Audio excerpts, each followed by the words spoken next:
Madame, Monsieur, bonjour. Cette semaine, dans le cadre des rendez-vous biblio, on s'attaque à une grosse part de notre histoire. À l'histoire de la chute, on s'attaque à la Heirs limitée, un héritage présent dans notre communauté.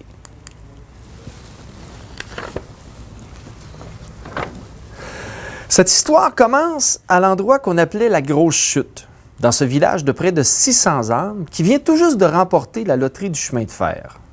Nous sommes en 1876, à La Chute. Thomas Henry Ayres et Félix Hamelin achètent 3 lots de terre à La Chute Mills, 20 acres en tout de chaque côté de la rivière du Nord. Et c'est aux abords de cette rivière du Nord qu'ils construiront en 1878 une filature, puis à travers la Grosse Chute, une chaussée, un barrage, marquant à jamais de son empreinte l'histoire de cette communauté. Dès juillet 1879, un générateur alimenté par le pouvoir hydroélectrique fournit les premières lumières électriques sur le site de la filature. Ce sont les premières lueurs jaunâtres qui illuminent la nuit noire de La Chute Mills.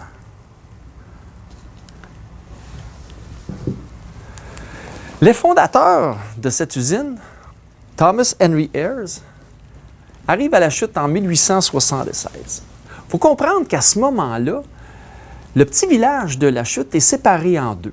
On a d'un côté La Chute Mills et de l'autre côté, on a Lane's Corner. La rue principale n'est pas encore construite. On se bat depuis quelques années à savoir où est-ce que le chemin de fer va passer. La Compagnie du Canadien Pacifique n'existe pas. C'est la compagnie du Québec-Montréal-Ottawa Occidental qui est en charge de la construction du tronçon chemin de fer. On s'est chicané entre Saint-André puis La Chute, et finalement, c'est La Chute qui a remporté la loterie du chemin de fer. Ça a fait tout un changement pour notre village. Thomas Henry Ayres, accompagné de Félix Hamelin, arrive à La Chute au printemps 1876, puis là, il commence à faire une évaluation du potentiel hydraulique, plus hydraulique qu'hydroélectrique à ce moment-là, de la rivière du Nord. À savoir, est-ce qu'on a assez de pouvoir d'eau pour faire tourner des machines? Parce qu'eux, ils ont déjà une filature installée à Hawkesbury. Ils se rendent bien compte qu'avec la Grosse Chute, Thomas Henry est accompagné de sa femme Olive Paquette, ils se rendent compte, les trois, que la Grosse Chute a énormément de pouvoir d'eau. Par la suite est arrivé un autre industriel dans le coin, J.C. Wilson, qui lui voulait construire une papetière sur la rivière. Et on verra, à un moment donné au cours de notre histoire, comment les deux ont fait affaire ensemble. Olive Paquette se trouve être l'inventrice du feutre de séchage de laine sans fin. C'est un feutre de séchage à papier qui est sans fin. Ils étaient très ingénieux, ces gens-là. Ils n'avaient pas beaucoup d'éducation. Mais ils savaient comment travailler le matériel qu'ils utilisaient principalement, la laine, comment filer la laine, comment l'utiliser aussi pour faire toutes sortes de choses. Entre autres, des couvertures et des feutres de séchage. Il faut comprendre que l'histoire de la Ayres, c'est aussi une histoire de famille. Donc, de la première génération est arrivée la deuxième, la seconde, les 3 enfants, les 3 fils. John Thomas, qu'on surnommait Jack Ayres. Ensuite de ça, William Henry Ayres. Et finalement, Ernest Francis Ayres. Un jeune bébé du nom de Félix Hamelin Ayres est décédé après 2 ans d'existence. Ce sont ces 3 fils-là qui ont vraiment propulsé la compagnie Ayres dans le grand monde industriel du 20e siècle. 3e génération de dirigeants de la famille Ayres au sein de la compagnie, Gilbert Ernest Ayres, est celui qui a vraiment propulsé la compagnie Ayres dans le grand monde international. Et c'est lui qui aussi a laissé la plus grande marque au sein de notre communauté ici à La Chute. La 4e génération, son fils, Ernest Ernie Ayres, qu'on appelait communément, a gardé la compagnie entre ses mains jusqu'en 2017, alors qu'il est décédé. Cette histoire de famille commence ici à La Chute Mills, dans un petit territoire là, qui n'est pas tellement développé autour de la rivière du Nord. On peut voir là, sur la photo ici, les terres qui sont sur le côté, sur la rive ouest de la rivière du Nord. Ce sont toutes ces terres-là que la famille Ayres a achetées, que Thomas Henry a achetées avec sa femme, Olive Paquette, et son associé, Félix Hamelin. Alors, en achetant ces terrains-là du côté de la seigneurie d'Argenteuil, ils ont été en mesure d'installer une chaussée sur la rivière du Nord. Et cette chaussée-là était tellement importante qu'en relevant le niveau de l'eau, on était en mesure de construire des espèces de gros tuyaux qu'on appelait des flumes. Hein? Et ces flumes-là acheminaient l'eau vers le moulin. Et c'est cette eau-là, cette puissance d'eau, le pouvoir de l'eau qui faisait tourner la grande roue, qui faisait tourner par des systèmes d'engrenage toutes les machines à l'intérieur de la filature. On voit ici la chute en 1885. On sent déjà le développement s'y installer. On voit les usines installées, la papetière Wilson qui est ici. Pour vous retracer, là, on est au même endroit que la compagnie Cascade. Et un peu plus loin, ici au bas, à la frontière de la seigneurie d'Argenteuil et du canton de Chatham, on a la filature Ayers. On voit ici la chute Mills, la chute des moulins. Les moulins sont installés ici sur le bord de la grosse chute qui est aujourd'hui enseveli sous le barrage de la famille Wilson. Le barrage qui appartient à Cascade aujourd'hui. On a le petit pont Fish ici qui traverse par la rue Princesse. Tout ce secteur-là s'appelait la chute Mills. Et d'un autre côté, en face du lac Émilie, on avait ce qu'on appelait le Lanes Corner. Le train est arrivé et la ville de la chute s'est développée entre les deux. Comme une petite ville champignon, pareil comme dans les films de Lucky Luke. Hein, on voyait les devantures, les façades de ces bâtisses-là se lever rapidement. En l'espace de 6 ans, la population a doublé. En l'espace de 10 ans, la population a triplé dans le petit village de la Chute. La Chute venait de connaître sa grande révolution industrielle. L'usine Ayers, de la production du feutre de séchage à papier aux divers tissus de lainage, comme le tweed, de la corde au tapis, sans oublier les fameuses couvertures de laine. La Ayers Limitée a été reconnue de par le monde entier pour la qualité et la diversité de ses produits. La filature a produit des centaines de milliers de couvertures pour les besoins militaires pendant la Seconde Guerre mondiale. On parle de ces couvertures qui étaient grises avec 2 lignes noires, ou encore des couvertures qui étaient rouges avec les 2 lignes noires. La compagnie, en 1940, tisse plus de 325 000 verges de lainage kaki et bleu marin pour la fabrication des vêtements des soldats des troupes et des aviateurs de la Force de l'air canadienne. Et encore aujourd'hui, ces couvertures-là de la Ayers Limitée sont estimées et reconnues pour la grande qualité d'origine qui en fait encore aujourd'hui leur notoriété. Cette petite filature-là s'appelait Hamlin Ayers. Elles commencent leurs travaux autour de 1880. On voit ici, là, sur cette image-là, un transfer ledger. Okay? C'est comme une espèce de livre de compte qu'on avait à l'époque. Et c'est le numéro 1, donc le premier que la compagnie a ouvert. Et c'est là-dedans qu'on tenait les registres des payes. On savait exactement comment les gens gagnaient à ce moment-là. Pour vous donner un exemple, dans les premiers temps de la Ayers, les gens gagnaient autour de 10 sous par jour. En 1930, on gagnait tout près de 10 sous de l'heure. Alors, les salaires avaient beaucoup augmenté sur une période d'à peu près 50 ans. Hamlin Ayers, on voit ici les employés autour de 1890. Ils sont une trentaine.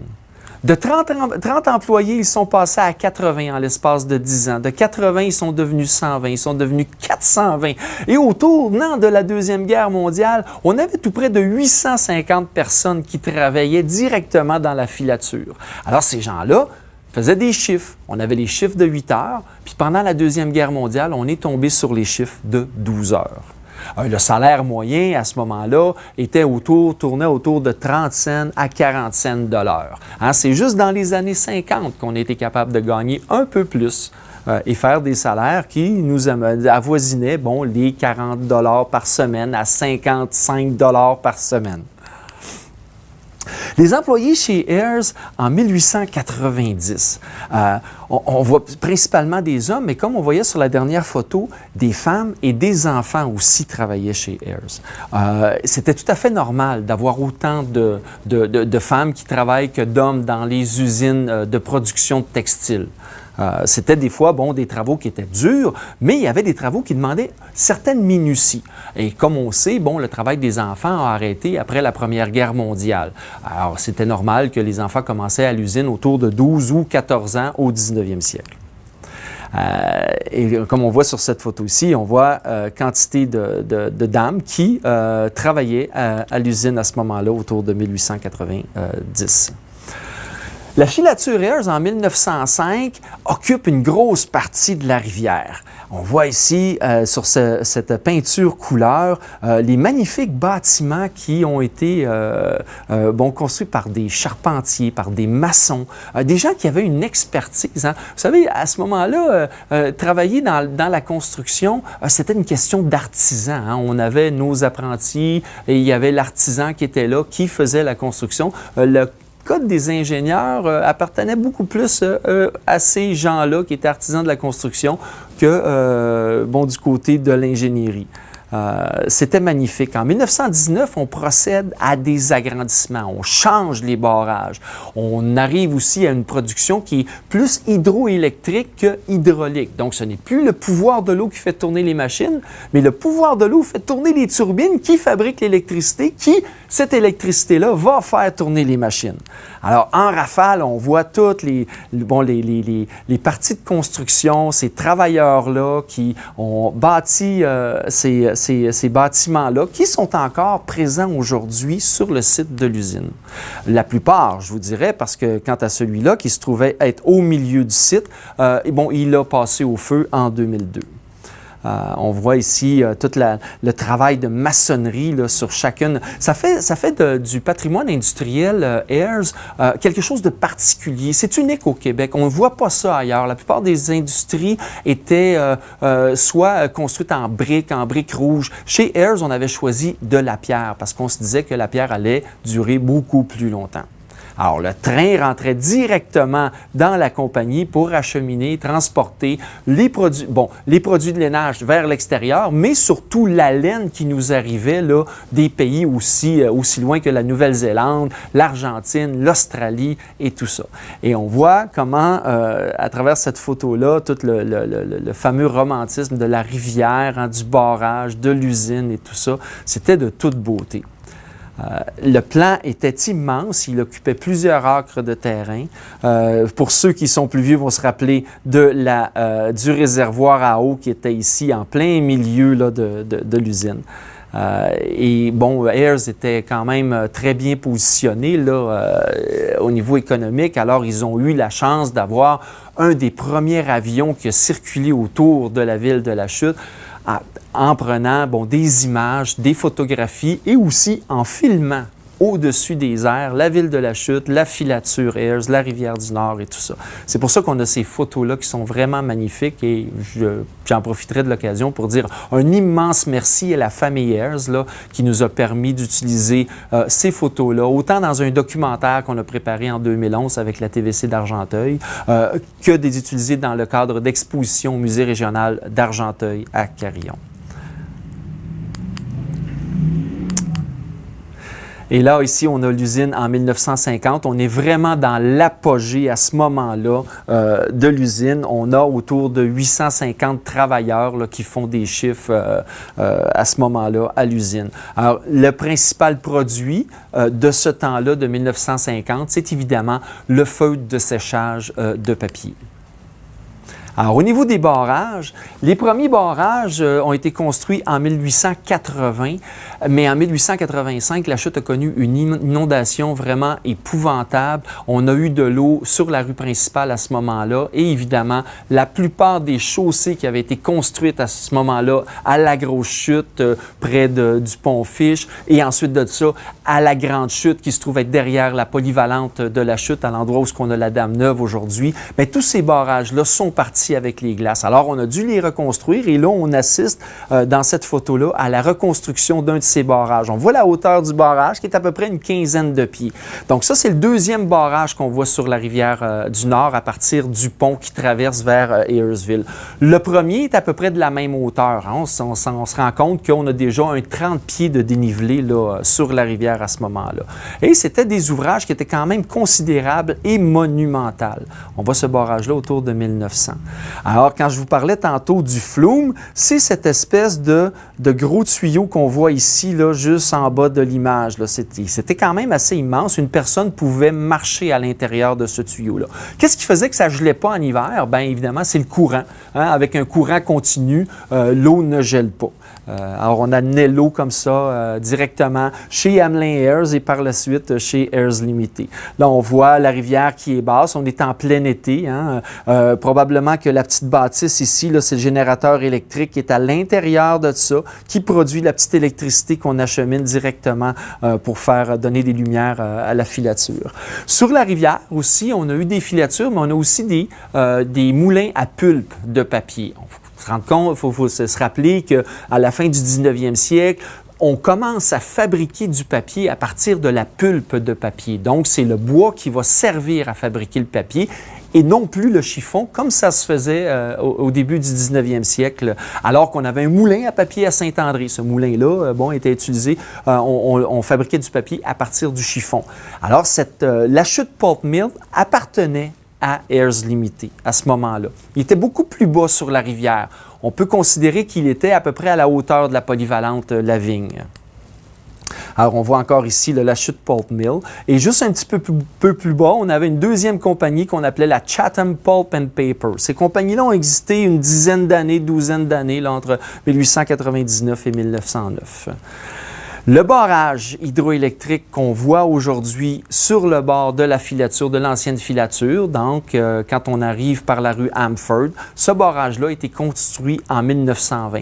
J'ai eu la chance et l'occasion d'aller voir à l'intérieur de ce barrage-là et la machinerie est exactement ou pratiquement la même que celle qu'ils ont installée il y a 100 ans d'aujourd'hui. Alors, c'était des produits qui étaient de qualité. Chose certaine, du côté de la compagnie Airs, on ne lésinait jamais sur la qualité. On voulait produire on avait un produit de qualité, donc on avait des machines de qualité. Et plus bas sur la rivière, une dizaine d'années plus tard, on construit ce qu'on connaît aujourd'hui et qu'on appelle affectueusement le barrage de la Dame-Neuve. Ce barrage-là a été construit en 1928-1929 et c'est quand même assez rigolo parce que le toponyme Dame, qui veut dire barrage, on devrait plutôt appeler ça le nouveau barrage. Mais ça porte à confusion parce que, dans notre histoire toponymique, comme on a vu dans un épisode ultérieur, on a mis un « E » au mot « dame », comme si c'était la nouvelle madame de Monsieur Airs, mais « dame » veut dire « barrage ». Alors, c'est de toute beauté. On voit le type architectural. On s'est inspiré de choses qui se faisaient du côté de l'Europe. On a fait venir des ingénieurs de l'Europe pour pouvoir construire ce type de barrage-là. C'est absolument magnifique. Il est certain qu'aujourd'hui, le barrage a de l'âge, hein, il y a pratiquement 90 ans, il y a un peu plus que 90 ans, mais à ce moment-là, on a levé le barrage sur 45 pieds de haut, donc on est autour du 12-13 mètres de haut, et le coût total pour la construction de ce barrage-là avoisinait le 530 000 $. Je vous ai mis cette image-là parce que je voulais vous parler un petit peu du feu de 2001. Tantôt, j'ai mentionné 2002, je me suis comme un petit peu trompé dans les années. En février 2002, alors que la compagnie Cascade occupe les locaux de tous ces bâtiments-là centraux sur le site de l'usine Airs, il y a eu un immense feu et on a dû démolir une grande partie de ce patrimoine-là. Il faut comprendre que ce bâtiment-là, même s'il a des allures extérieures en pierre, tous les ouvrages, les planchers, les murs à l'intérieur étaient en bois. Donc, avec la quantité de papier qu'il pouvait y avoir, de papier toilette qu'on avait à l'intérieur et de papier essuie-tout, ça a flambé. Ce feu-là, on en a parlé un peu partout dans la province.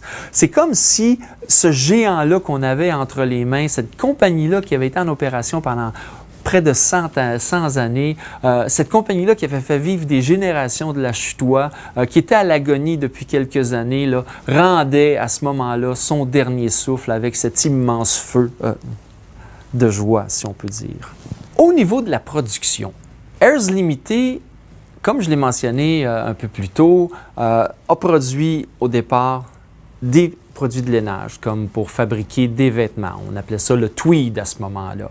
Ils ont vendu énormément de tweed. Hein? Au départ, on faisait venir la laine des moutons directement des producteurs ici autour, dans Argenteuil, puis par la suite en sollicitant les autres producteurs là, de moutons qui étaient dans la province de Québec. Mais on s'est rendu quand même assez vite compte qu'on manquait de laine parce que plus on en faisait, plus les gens en demandaient. À un moment donné dans leur histoire, ils ont rencontré J.C. Wilson, James Crockett Wilson, qui a installé sa compagnie de papier tout près de la filature Ayers. En installant sa compagnie de papier-là, il y avait un besoin, lui, constant de feuilles de séchage pour le papier. Il faut comprendre que la pâte de papier va rouler sur quelque chose qui va absorber l'eau et faire sécher le papier. Et c'est là que Thomas Henry Ayers et Olive Paquette entrent en scène. À ce moment-là, James Crockett demande à Thomas Henry de lui fabriquer un feuille de séchage à partir du produit de lainage. On sait que la laine, elle est très absorbante, mais aussi elle est très, très, très résistante. Tout dépendant à quel endroit on va prendre la laine sur le mouton. Parce qu'il faut que je vous explique que la laine du mouton, elle a différents brins. Des fois, des brins qui sont plus courts et des brins qui sont un peu plus longs.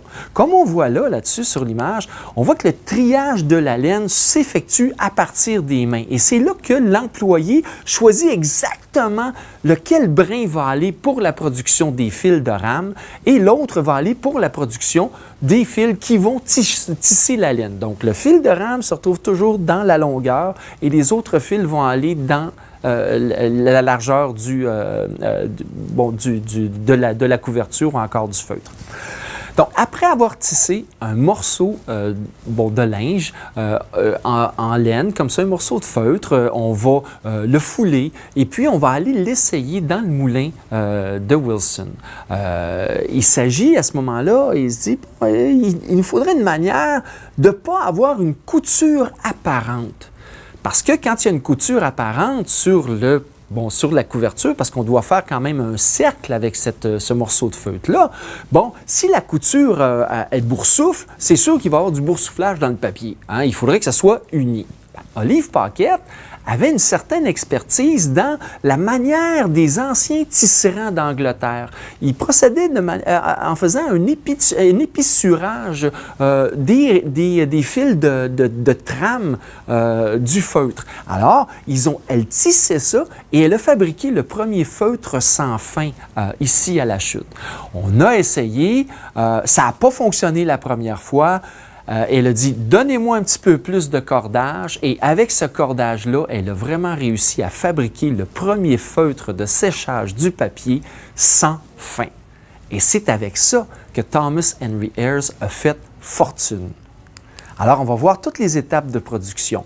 La laine arrive au moulin, elle nous arrive d'un peu partout, soit d'ici ou encore de l'extérieur. Elle arrive par le train. Le douanier s'en vient directement chez Ayers pour dédouaner tout le chargement. Hein? On entrepose la chose en quarantaine, parce que la quarantaine, elle existait à ce moment-là, surtout sur les produits de lainage, parce qu'on ne savait pas trop qu'est-ce qu'on pouvait trouver là-dedans. Il pouvait y avoir toutes sortes de bébites. La laine, elle n'arrivait pas lavée. Hein? Elle était sale, c'était graisseux, c'était tout ça.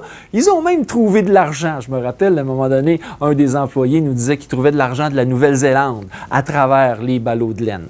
Alors, la laine, ensuite de ça, elle est triée, elle est lavée, avec une énorme quantité d'eau. Un coup que la laine est lavée, on la carde, on la fait passer dans la machine à carder. Donc ça, c'est la machine qui va séparer le brin puis qui va faire les fils, soit le fil de trame ou encore le fil de travers. Okay? C'était une immense machine. La machine à carder chez Ayers, c'était une des plus belles qu'on avait dans la province de Québec. On voit l'immensité, la grandeur de cette machine-là. Alors, on voit toute la laine qui circule à travers le rouleau qui est en train de se carder. Un coup qu'elle a passé par le cardage, soit on l'envoyait vers la teinte, on pouvait teindre la laine de couleurs, bleu, rose, vert, toutes sortes de couleurs, parce que les couvertures avaient toutes sortes de couleurs et les matériaux avaient toutes sortes de couleurs. Ensuite de ça, on faisait le bobinage après le cardage et après la teinture, on bobinait. Alors, dans cette partie-là, ce qui est important de comprendre, c'est que toutes les petites bobines de bois qu'on utilisait pour mettre les fils de trame dessus ou encore les fils de lainage, toutes ces petites bobines-là étaient fabriquées à une autre entreprise qui appartenait à la Ayers Limited, qu'on appelait à ce moment-là la bobine. On verra plus tard qu'est-ce qu'il y en est de cette industrie-là. Alors, on voit ici la grande bobineuse. Hein? On en avait du fil, il y avait énormément de fils qui passaient par là. Ensuite de ça, on faisait le tissage. Chacun des métiers à tisser avait une particularité. Bon, des fois, il y avait des commandes. On se disait, ça nous prend tant de couverture grise avec une bande noire. Il y avait quelqu'un qui calculait le nombre de brins qu'on allait passer pour arriver avec la bande noire et tout ça. Et ça se faisait de même. Alors, travaillant 24 heures par jour, le métier à tisser, certains des métiers à tisser pouvaient avoir jusqu'à 40 pieds de long. Donc, la cassette qui passait à travers les fils de trame faisait 40 pieds d'un bout à l'autre. Alors, ça jouait comme ça dans l'usine, ça faisait clic, clic, clac, clic, clic, clac, clic, clic, clac, clic, clac. Et vous imaginez la quantité de métiers à tisser, le bruit infernal qu'il pouvait y avoir à l'intérieur de cette usine-là, ça devait être assez extraordinaire. Et probablement qu'ils n'étaient pas tous sur le même diapason, donc la musique n'était pas toute en harmonie. Ensuite de ça, quand la pièce était tissée, on faisait de la vérification pour faire en sorte voir s'il n'y avait pas un défaut soit dans le patron du modèle. Et certaines des dames qui travaillaient dans ce secteur-là avaient développé une façon assez rapidos de changer ou de modifier, là, tout dépendant ce qu'il y avait comme problématique à l'intérieur, soit du feutre ou encore des couvertures qu'on avait tissées. Ensuite de ça, on s'en allait vers le procédé d'épissurage et on voit ici là, comment les dames y travaillent avec les fils de rame là, à tout ramener ça ensemble pour faire en sorte que la couture ne paraîtra pas au sortir des derniers procédés là, de fabrication du feutre. Là. Ensuite de ça, on envoyait tout ça dans la foulerie. Alors, c'était comme quand vous prenez un de vos beaux chandails de laine, ou messieurs, quand vous faites le lavage, là, puis vous prenez le chandail de laine de votre blonde ou de votre femme, là, puis vous le mettez dans la sécheuse, là, la laine, elle va fouler, là, bien, c'est la même chose. C'est le même procédé qui arrivait. La laine foule, devient hyper compacte, et en étant hyper compacte, bien, cette laine-là va être hyper absorbante. C'est aussi simple que ça. Alors, du séchage, on s'en vient vers le pliage. Par la suite, on va étirer ce qui a été séché, foulé et plié. On va l'étirer pour qu'il prenne là, vraiment là, du corps pour par la suite être utilisé, parce que là, c'est ici, là-dessus, là, que va venir se déposer la pâte de papier. Hein? Alors, ça va comme ça. Et certains de ces machines-là là, étaient immenses. Là. On disait des fois, là, dans les derniers temps, en 1970, là, que ça pouvait prendre jusqu'à 1 mois pour tisser cette pièce-là ici. Là. 1 mois de travail dans l'usine pour arriver à faire cette pièce-là. Alors ça s'en allait dans des grosses papetières un peu partout dans le monde, là, en Allemagne, au Brésil, aux États-Unis et tout ça. On avait le napping, qui veut dire, on était en train de plier les choses. C'est un autre procédé. Juste avant l'empaquetage, bon, là, on a l'empaquetage des couvertures, on avait l'empaquetage aussi des gros feutres de séchage. Et par la suite, ça partait soit sur le train, soit par camion vers les différents clients. Quand je vous ai parlé de la bobine, elle s'est installée pas sur le bord de la rivière. On l'a installé parce qu'à ce moment-là, quand on l'a construit pour faire tous les travaux manuels de bois, on l'a installé sur le bord de la rue principale, aux abords près du train, juste à côté de la voie ferrée. Et les bâtiments sont encore aujourd'hui, là, la famille McHewitt était anciennement les propriétaires. Et là, je pense qu'il y a une nouvelle usine là, qui est rendue là aujourd'hui là, dans ces bâtiments-là. Et ça, c'était évidemment les premiers bâtiments-là parce que ces bâtiments-là n'existent plus aujourd'hui. Alors, on va voir un petit peu de quoi ça avait de l'air dans les années 50. C'était immense. Hein? Regardez, là, ici, là, on a le chemin de fer qui passe ici. On a la rue Amford qui est ici. Puis, on a la rue qui s'en va à Aéroparc, là, vers l'aéroport de la Chute. Alors, c'était tout ce secteur-là là, qui était occupé par la Dominion Shuttle Company. Shuttle qui veut dire cassette, donc les cassettes qui passaient à travers les fils de rame là, dans les métiers à tisser. Alors les gens, là, chez Dominion Shuttle, fabriquaient tous les produits nécessaires pour la compagnie, pour la filature, mais ils ont fabriqué aussi pendant la Deuxième Guerre mondiale et un peu avant du venir, hein, qu'on appelait, c'est une espèce de petit plywood, là, petit plywood venir, très, très, très mince, hein, avec du bois là, qui était coupé ici dans le coin. Alors, on voit le procédé là, de tout ça, on en voit ce que ça a de l'air. Et voyez-vous, là, ce petit venir-là ici, là, quand il était tout assemblé ensemble, là, il était hyper léger. Puis, pendant la Deuxième Guerre mondiale, la Ayers Limited puis la Dominion Shuttle là, ont fabriqué là, ce venir-là pour construire quelque chose d'assez particulier, vous allez voir. Un avion. Un bomber. Un avion qui lâchait des bombes. Alors, ce Mosquito-là, ici, était fabriqué avec le plywood de la Ayers. Il a l'air d'un avion tout en métal, mais c'était un avion qui était hyper léger. Il n'y avait aucune mitraillette à l'intérieur de ça, ça servait juste à laisser tomber des bombes. Alors, de 1941 à 1944, 90% de la quantité totale du plaquage de cet avion-là était fournie par la Dominion Shuttle et la Ayers Limited. Ça fait en sorte là, que Ayers, en fabriquant des couvertures, en fabriquant du matériel pour les vêtements de l'armée canadienne, en fabriquant le plywood pour les avions, a fait un effort de guerre assez considérable au point où le gouvernement canadien et le Commonwealth britannique a reconnu cet effort de guerre-là en leur donnant une médaille pour effort de guerre. Au sortir de la guerre, une grève éclate à Ayers en avril 1947.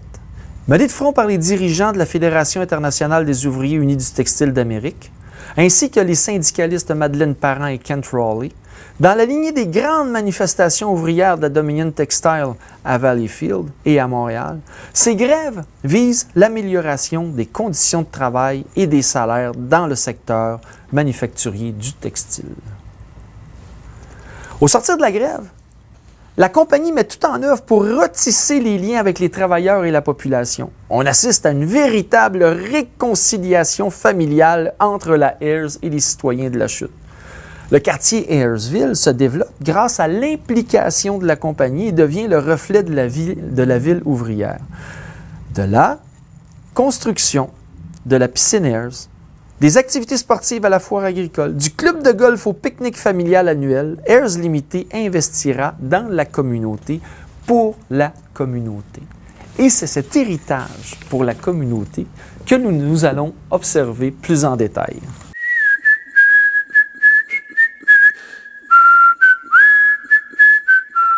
Le quartier Ayersville, c'est une création de Gilbert Ayers.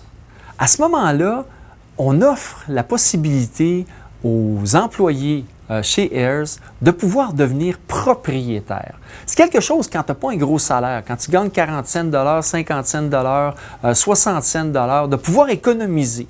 Alors, ils ont mis en place tout un système d'économie à petite échelle, un peu comme on pourrait dire avec ce qu'Alphonse Desjardins a fait de ce côté avec les caisses Desjardins. On a ouvert une caisse populaire à la Ayers et on a inciter les employés à déposer des sous, à économiser. Alors, du 50 cents, 1 pièce par semaine qu'on mettait de côté, au bout de 2 ans, 3 ans, 4 ans, on avait ramassé le montant nécessaire pour acheter un petit morceau de terrain. À 200 $ le terrain, c'était pas cher pour le moment, mais c'était beaucoup d'économies pour ces travailleurs-là du textile. Ils ont, par la suite, été en mesure d'emprunter les sous pour acheter les matériaux, pour construire leur maison et construire tout ce quartier-là qui est devenu hyper vivant autour de la filature qu'on connaît sous le nom de Ayersville. Ayersville est devenue une petite municipalité. Le premier maire d'Ayersville a été Gilbert Ayers. Il était maire pour 1 an. Par la suite, en 1965, la ville de La Chute a proposé l'annexion de Ayersville et ça s'est fait.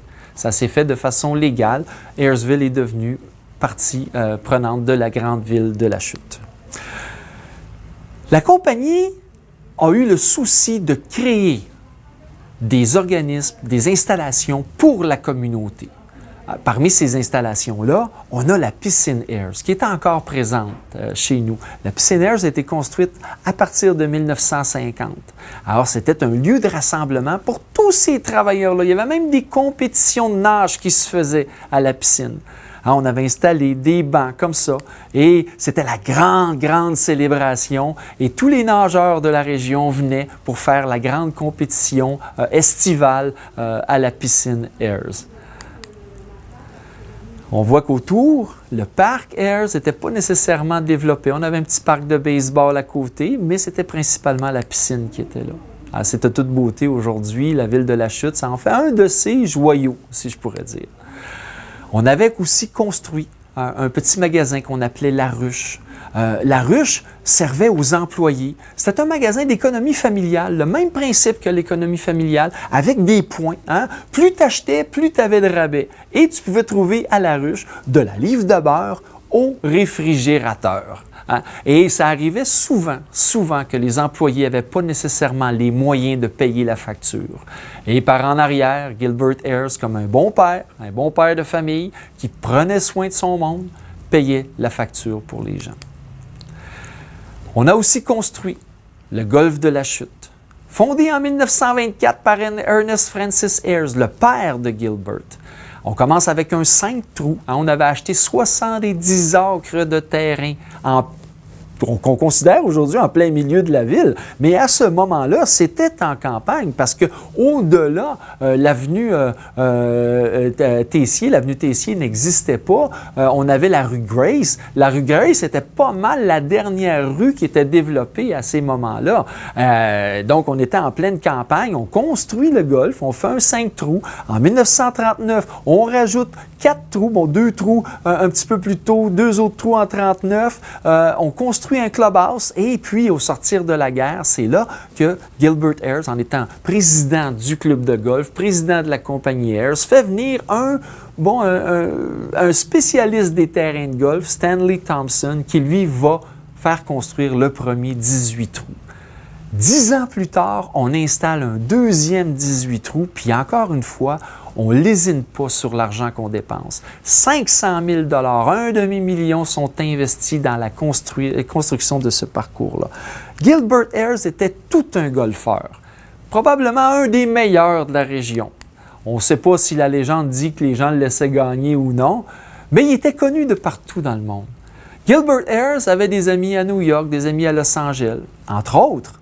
Une année, plusieurs fois par année, Bob Hope venait jouer au golf sur le terrain de La Chute.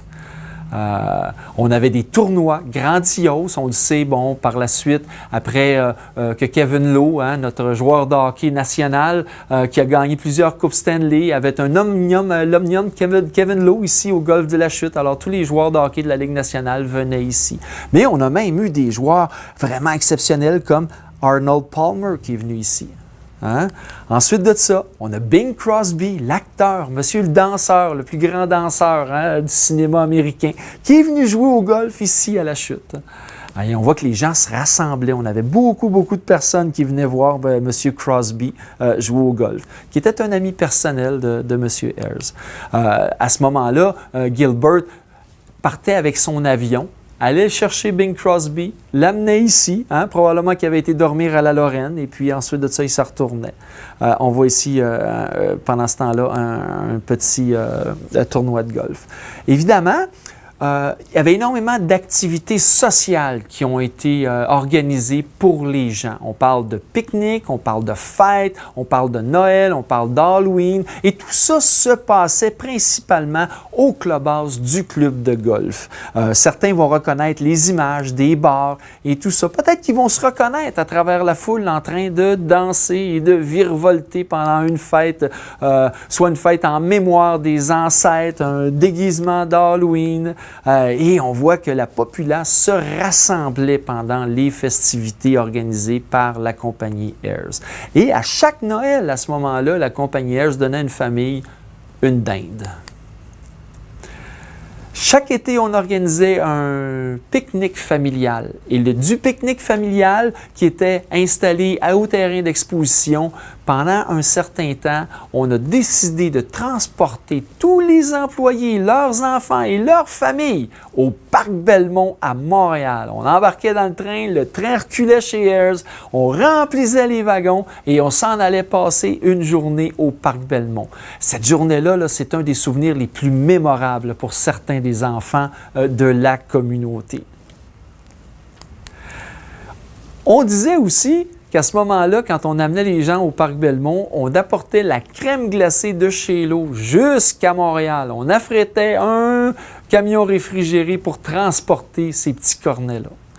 Alors, Gilbert Ayres a fait construire aussi la Lorraine en 1958, un bâtiment qui, malheureusement, aujourd'hui est disparu. L'église Saint-Julien, un des plus gros châteaux que la ville de La Chute a connu. C'était le château fantastique. Cette église-là a coûté à la famille en 1936 200 000 $ à faire construire. Ils ont fait venir des matériaux d'un peu partout dans le monde, du marbre d'Italie. La pierre a été soigneusement choisie. C'était une église de type gothique qui avait l'air d'un immense château. On voit les ouvrages intérieurs. On a eu la chance de mettre la main sur ces photos-là grâce à Ernest Champagne. Son père était l'architecte qui a dessiné l'église et qui a fait construire l'église. Alors, on voit ici l'armature de l'église. Son père, M. Champagne, qui est ici en train de regarder la progression des travaux. Et on voit, certains vont avoir des souvenirs assez présents dans leur mémoire de l'intérieur de cette église-là. C'était une église qui avait été construite pour la communauté de Saint-Julien, qui était juste à côté du village Ayersville. Alors voilà l'église dans ses derniers jours, abandonnée en 1996, puis démolie dans les années 2000.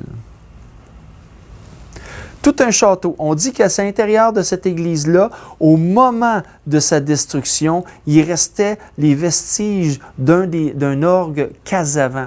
Et c'était un des premiers orgues qui avait été fabriqué par la compagnie Casavant.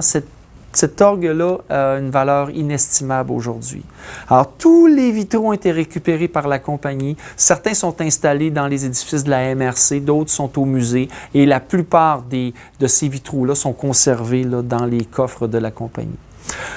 Gilbert Ayres aussi avait un grand projet d'ouvrir le nord, de faire une station balnéaire à proximité de la chute pour desservir les gens d'Argenteuil. Les gens de Brownsburg, les gens de la Chute. Alors, plutôt que de voyager jusqu'à Saint-Sauveur, Morin Heights, même jusqu'au Mont-Tremblant, on pouvait aller se divertir et faire des activités sportives au lac Carling. Alors, on voit ici le golfe du lac Carling a été construit dans les années 50. Ici, on a Bing Crosby qui est allé jusqu'au lac Carling sur le bord de l'hôtel.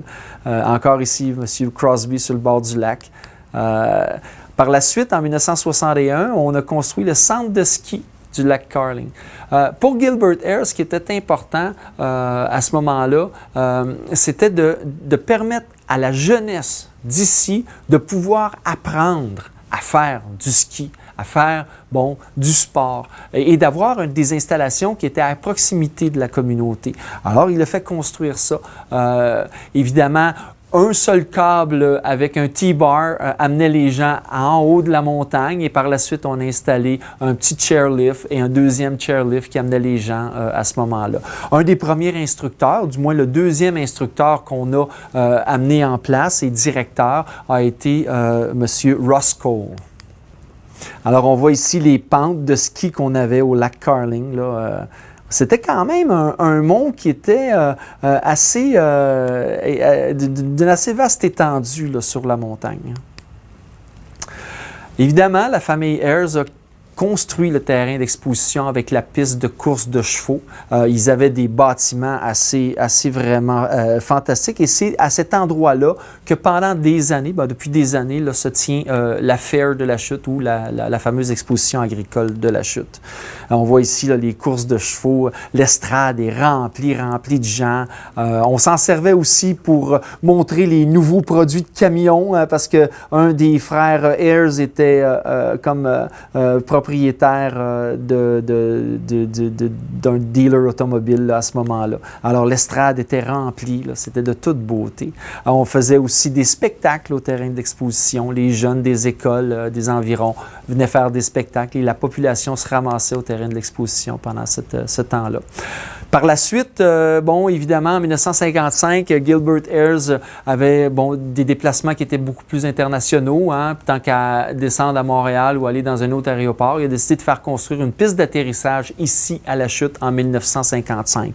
Là, on voit, ça, c'est son avion. Cette piste-là était au départ en gravier. C'était une piste qui était vraiment longue, là, assez pour faire atterrir un DC-3. Ça lui permettait d'amener des gens, comme on a vu tantôt, là, les Bob Hope et Big Crosby là, ont embarqué dans cet avion-là, dans ce DC-3-là de M. Ayres, et ils sont venus ici à la Chute. Chose curieuse, c'est que cette piste d'atterrissage-là, en 1955, n'était pas un aéroport. C'est devenu un aéroport en 1956, et à ce moment-là, cet aéroport-là est devenu un aéroport international. Et encore aujourd'hui, l'aéroport de la Chute est considéré comme un aéroport international. Donc, on peut venir de l'extérieur du pays pour atterrir ici. Alors, voilà la piste. C'est de toute beauté. De toute façon, si vous êtes intéressé par l'histoire de l'aéroport, il y a un petit documentaire qu'on a fait, moi et mon ami Maxime Hébert, là, et qui est disponible là, sur le web et qui raconte l'histoire de l'aviation ici à la Chute. Là, on a le DC-3 de M. Ayres. Et en plus de ça, à l'époque où il y avait des grosses chicanes syndicales ici, là, soit à la Dominion Shuttle ou encore chez Ayres, souvent ce qu'on disait, c'est que M. Ayres nous a promis un tour d'avion si on ne votait pas pour le syndicat. Alors, c'est des choses qui sont arrivées. Et là, on voit ici un groupe d'employés qui sont allés faire un tour au-dessus de la Chute là, dans l'avion de M. Ayres. Chez Ayres aussi, on avait une police qui surveillait les installations. Évidemment, on a eu la chance d'avoir certains artefacts, là, dont une casquette là, du policier numéro 2 là, qui s'occupait là, de faire la sécurité là, sur les installations. Monsieur Francis Ernest Ayres s'est marié avec une membre de la famille Bédard, et on voit ici l'édifice là, sur la rue principale construit en 1900 et en 1905. Là. Alors, c'est de toute beauté, là. Des vestiges. Les Ayres aussi ont participé là, aux équipes d'hockey, à la construction des patinoires, ne serait-ce que la patinoire extérieure qu'il y avait derrière la crèmerie L'Eau, dans le coin de la rue Burroughs. Ensuite de ça, l'Aréna Lyon à la Chute, et on voit ici les équipes chez Ayres. Il y avait une ligue d'hockey. Est-ce qu'on se pose la question si cette grande personne-là ne serait pas notre joueur de hockey de la Ligue nationale, là, Gilles Lupien, très regretté, qui aujourd'hui est décédé. Alors, ce qui nous reste comme vestige de cette usine-là, ce sont évidemment des couvertures. J'ai pris le temps d'en apporter une avec moi, qui est très ancienne. Là, on voit ici avec le fameux logo là, de la compagnie. Donc, des couvertures qu'on a ici. On va y aller en rafale, là. Peut-être que vous en avez encore chez vous de ces couvertures-là. Elles ont vraiment gardé leur qualité première, malgré l'âge et tout ça. Alors, un grand héritage. En 2011, avec les gens de la TVC communautaire, Eugénie Aymon et Pascal Paul Gauthier, on a fait un documentaire où on a eu la chance de rencontrer des travailleurs de l'usine, des travailleurs de plusieurs générations, des gens de 60 ans, 70 ans, 80 ans, 90 ans. C'est comme si à ce moment-là, il y avait plein de gens qui avaient le goût de parler de leur travail et de finaliser cette réconciliation-là qui s'est passée entre les membres de la famille Ayres et les employés. Et puis, on a fait ce documentaire-là grâce à la générosité, évidemment, de la famille et aussi à la générosité de ces participants-là qui nous ont témoigné de leur passage à l'usine. Alors, en mémoire de ces gens-là, on va faire un petit peu le tour de ce qui reste aujourd'hui de cette usine. Un grand merci à Candy Murillo là, qui nous a fait ces photos-là tout à fait magnifiques là, de l'intérieur de l'usine. Ce sont des belles fenêtres sur notre passé. Alors, on nous voit ici en plein tournage, Pascal ici, Eugénie et moi-même, et on a le regretté Ernie Ayres qui est ici. Alors, toute cette belle panoplie de gens rassemblés ont parlé de leur travail en tant qu'adolescents, jeunes adultes à cette usine-là, qui a marqué leur histoire et marqué notre communauté.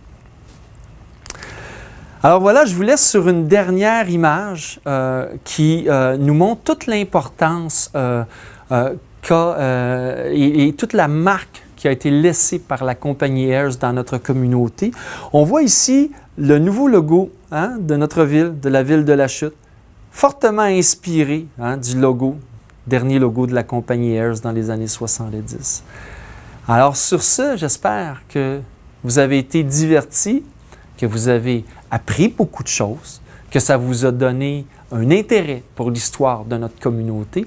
Ces conférences ont été permises, évidemment, grâce à la précieuse collaboration de la télévision communautaire d'Argenteuil, la TVC d'Argenteuil, avec à son bord mes deux comparses qui sont vraiment géniales et accueillants, Pascal Pégautier et Élodie Saint-Jean. Un immense merci à la Ville de La Chute de nous recevoir dans ses locaux et à tous les gens qui travaillent à la Bibliothèque de La Chute de nous avoir permis de vous raconter votre histoire. Merci.